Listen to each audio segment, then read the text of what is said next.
The Commons. All right, disorder in the House. House of Commons starts off with a little bit of disorder, actually a little bit of jovial. Question oral, the Honourable Leader of the Opposition.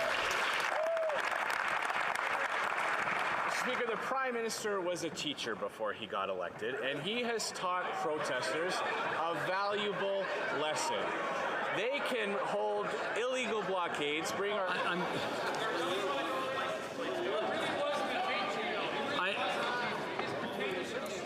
Order. Order. Order. Order. This session's not really starting off well. I just wanted to point that out and ask everybody to take a deep breath, and we'll go back to the Leader of the Opposition. Well, Mr. Speaker, we know he's a teacher because we've all seen his picture in the yearbook. We know that he has taught protesters a valuable lesson. They can bring our economy to its knees. They can hold illegal blockades, holding up our rail traffic and leading to layoffs, and he will do absolutely nothing. Does the Prime Minister realize that his weakness has caused this situation to spiral out of control? The Honourable Minister of Public Safety. Mr. Speaker, it's certainly not weakness to demonstrate a strong commitment to dialogue and reconciliation. And last Friday, Mr. Speaker, the Prime Minister couldn't have been clearer. Sound like a broken record. Yet again, Justin Trudeau didn't show up for work. So we got Bill Blair starts it off a lot, and then we have the Environment Minister with his Anyway, that'll come into play later. I know, I'm ridiculous. And as the teachers' union carries on, it looks like dissent is starting for that. Anywho, check this out. Why did the Prime Minister wait so long before making a decision on Tech Frontier? The Honourable Minister of the Environment. Mr. Speaker, as the honourable member is aware, this was a decision made by Tech. We respect that decision, and I'm sure it was a difficult one. The decision made by Tech Resources and the company sent to me by... The Honourable Minister can continue now. The decision made by the company and the letter sent to me by the company's CEO demonstrate clearly the need for all levels of government to be working together to deliver on climate action and on clean growth. We need to take action on climate change to reduce pollution, and in doing so, we will provide business certainty. Hear, hear. Honourable Leader of the Opposition. The Minister doesn't seem to realize that he's part of the government.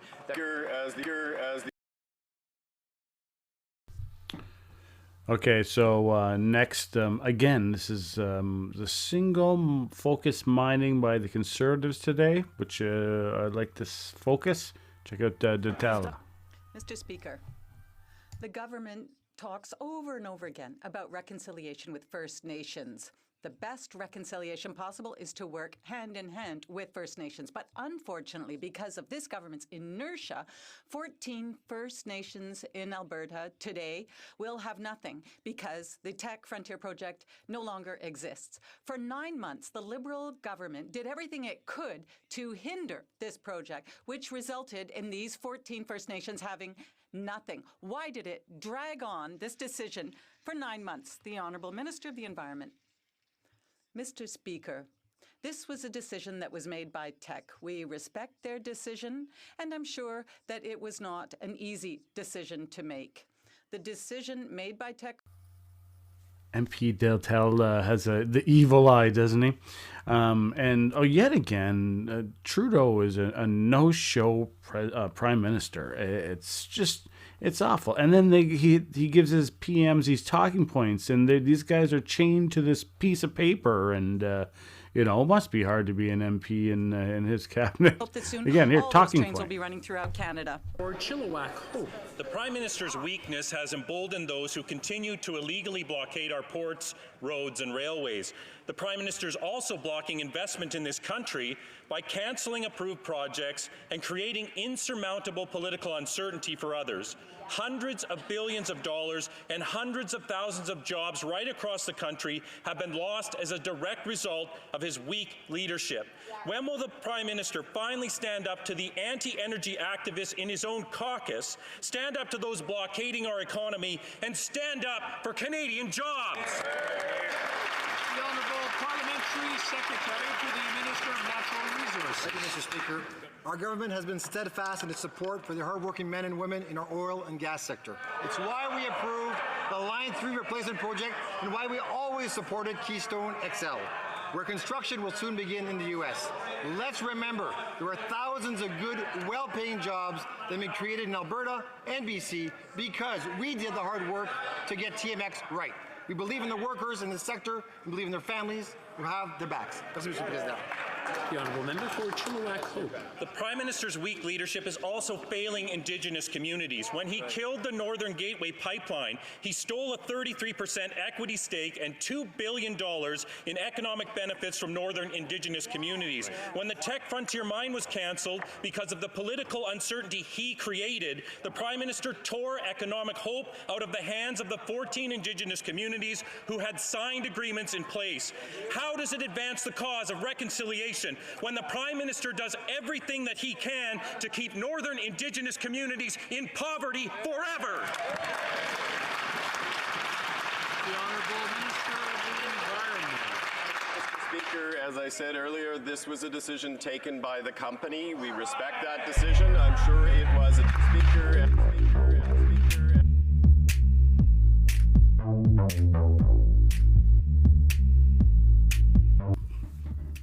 It just isn't going well.